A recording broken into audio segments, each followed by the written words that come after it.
திங்களனி சடப்பெருமான் பூசையாற்றி திருமதிலும் கடந்திடமுன் நின்றான் யாவன் தங்குகடற்புய் வரைப்பின் நெடியோனாதி சகலருக்கும் ஊறு தவிர்க்கின்றான் யாவன் அங்கவன் மெய்ச்சரித மொழிபெயர்ப்ப வேண்டி அவனடியே சரணாக அடுத்துலேற்கு மங்களசின் மயமதுர தமிழ்ச்செம்பாடல் வாரி மடை உடுத்து வளரும் அன்றே.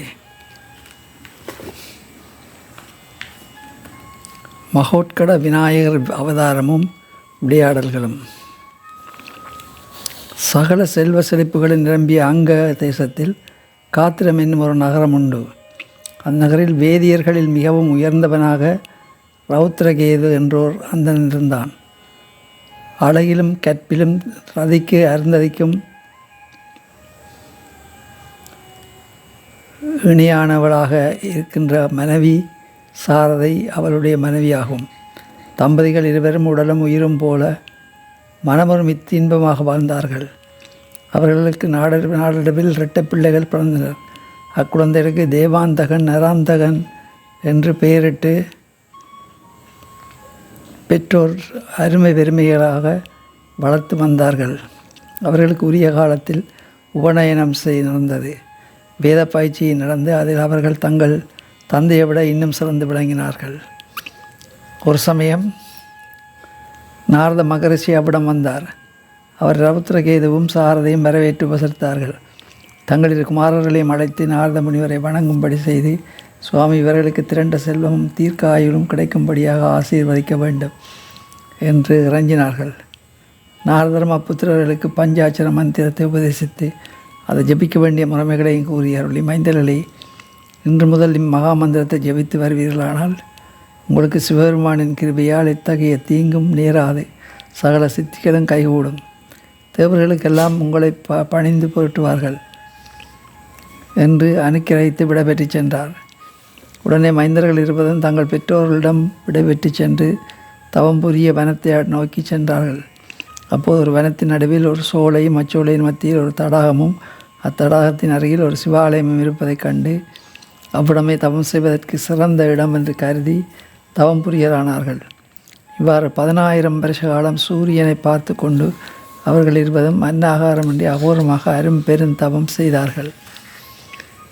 அவர்களின் தவத்திற்கு கனிந்த சிவபெருமான் மாதேவி சமேதராக நீலகண்டமும் 5 முகமும் 10 கரங்களும் 15 விழிகளும் சடைமுடியில் 3ஆம் பிறை சந்திரனும் விளங்கும்படியாக ரிஷப வாகனத்தின் மீது அமர்ந்தபடி சிவகணங்கள் புடைசூட காட்சியளித்தார். பக்தரே, உங்களுக்கு வேண்டிய வரங்களை கேளுங்கள் என்று சிவபிரான் திருவாய் மலர்ந்ததும் தெய்வாந்தகரும் நராந்தகரும் அவரை சாஷ்டாங்கமாக வணங்கி துதித்து எம்பெருமானை இரவு பகல் என்னும் இருவகை பொழுதினாலும் உயர்திணை அகிரிணை என்னும் இருவகைத்திணையினாலும் இருவகை படையினாலும் எங்களுக்கு அழிவு ஏற்படாமல் இருக்கவும் அயன் அரி முதலான தேவர்களும் எங்களுக்கு கீழ்ப்பழிந்து நடக்கும்படியாகவும் தாங்கள் வரம் தந்தருள வேண்டும் என்று பிரார்த்தித்தார்கள். இளைஞர்களே, நீங்கள் கேட்ட வரங்களை தந்தருளினோம். விநாயகமூர்த்தியின் கையாளன்றி வேறு யாராலுமே உங்களுக்கு மரணம் சம்பவிக்காது என்று கூறிவிட்டு சிவபெருமான் மறைந்தார். அளவற்ற மகிழ்ச்சியுடன் வேதிய சகோதரர்கள் இருவரும் தங்கள் நகரத்திற்கு திரும்பினார்கள். தன் தம்பியான நராந்தகனிடம் பூலோகத்தையும் பாதாளலோகத்தையும் வசப்படுத்தி ஆளும் பொறுப்பை விட்டுவிட்டு மூத்தவனான தேவாந்தகன் தேவலோகத்தை நோக்கி சென்றான். அங்குள்ள அமராவதி பட்டணத்துக்கு வெளியே இருக்கும் கற்பகச்சோலையை தன் வலிமையான கைகால்களால் தள்ளி உதைத்து ஆர்ப்பாட்டம் செய்தான். அதை கண்ட தேவர்களில் சிலர் தங்கள் தலைவனிடம் ஓடோடி வந்து விஷயத்தை தெரிவித்தார்கள். தேவேந்திரன் அளவு கடந்த கோபமடைந்து தன் படை வீரர்களில் சிலரை அனுப்பி தேவாந்தகனை பிடித்து யானை காலால் இடறி வரும்படி கட்டளையிட்டான். ஆனால் சிவபெருமான் அருளால் சாமானியத்தில் அழியா வரம் பெற்றிருந்த தேவாந்தகனை அப்படை வீரர்களால் ஒன்றும் செய்ய முடியவில்லை. அவன் எதிரிகளின் ரதங்களை தூக்கி ரதங்கள் மீது வீசி உடைத்தும், யானைகளை தாக்கி யானைகள் மீது மொத்தியும், குதிரைகளை தூக்கி குதிரைகள் மீது மொத்தியும், காலாட்படைகளை தூக்கி படை வீரர்கள் மீது எறிந்து அழித்தும் நாட்படைகளை நாசப்படுத்தலானார். அவன் கைப்பற்றவுடனே அவர்கள் அனைவரும் சின்னாபின்னப்படுத்தப்பட்டார்கள். அதை அறிந்த தேவேந்திரன் தன் ஐராவத யானையின் மீது ஏறிக்கொண்டு ஏராளமான பட வீரர்களுடன் தேவாந்தகனை எதிர்க்கச் சென்றான். தேவாந்தகன் ஒரு நொடிப்பொழுதிற்குள் இந்திரனுடைய சேனைகள் எல்லாம் அழித்து கொன்றான். அதை கண்டதும் இந்திரன் தன் வச்சிராயுதத்தினால் தேவாந்தகனுடைய மார்பில் இடிபோல் தாக்கினான். அப்போது அந்த வச்சிராயுதம் அவனை ஒன்றும் செய்யாமல் பொடி பொடியாக்கி சிதறியது. தேவேந்திரன் அளவற்ற சீற்றத்துடன் தன் ஐராவதத்தின் கொம்பினால் அவன் மார்பில் முட்டும்படி செய்தான். தேவாந்தகன் ஒரு அறை அறைந்து ஐராவதத்தின் விகிராப்பை அடக்கி மற்றொரு அறையினால் இந்திரனுடைய கன்னத்திலே ஓங்கி புடைத்தான். இனியும் அவனுடன் யுத்தம் செய்வதில் பயனில்லை என்பதை உணர்ந்து இந்திரன் அங்கிருந்து பாய்ந்தோடி சென்று மகாமேரு மலையிலுள்ள ஒரு குகையில் ஒளிந்து கொண்டு தவம் செய்யலானான். தன் கணவனை பின்தொடர்ந்து அவன் மனைவியான இந்திராணியும் மற்ற தேவர்களும் அம்மலை குகைகளில் ஓடி ஒளித்து இருந்தார்கள். இதனால் சொர்க்கலோகம் நிலைகுலைந்து தவித்தது. இவ்வாறு தேவலோகத்தை தன் வசப்படுத்தி கொண்ட பிறகு தேவாந்தகன் அகம்பாவம் அதிகரிக்க பிரம்மாவின் சத்தியலோகத்தை மகாவிஷ்ணுவின் வைகுந்தத்தை நோக்கி படையெடுத்து சென்றான்.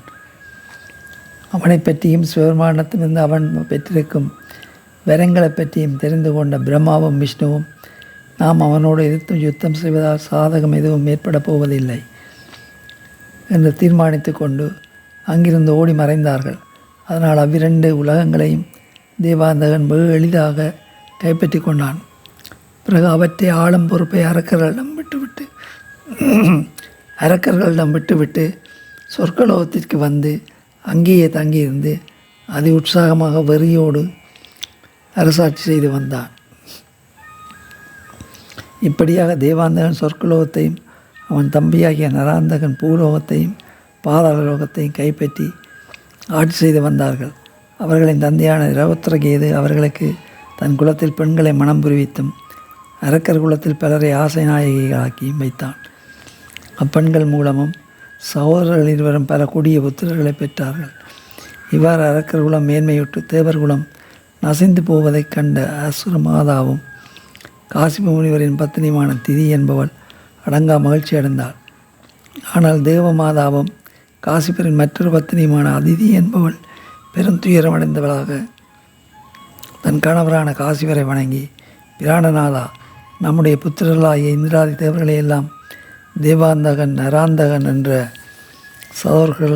சகோதரர்கள் துன்பத்திற்குள்ளாக்கி விட்டதனால் அதை சகிக்க முடியாமல் அவர்கள் பல திசைகளிலும் ஓடி பதுங்கி விட்டார்கள். அவர்களுக்கு வேள்விகளில் அவிர்ப்பாகம் முதலியவைகளையும் கொடுக்காதபடி முனிவர்களையும் கொடுங்கோளர்கள் சிறைப்படுத்தி வைத்திருந்தார்கள். தாங்கள் என் மீது கருணை கொண்டு அப்பாதர்களை அளிக்கத்தக்க ஒரு வீர புதல்வனை எனக்கு தர வேண்டும் என்று கெஞ்சினாள். பிரியே, அந்த தேவாந்தகனும் நராந்தகனும் சிவபெருமானிடத்திலிருந்து ஏராளமான வரங்களை பெற்றிருக்கிறார்கள். அவர்களை அளிக்கக்கூடியவர் விநாயகமூர்த்தியை தவிர வேறு யாராலுமே அவர்களுக்கு அழிவு கிடையாது.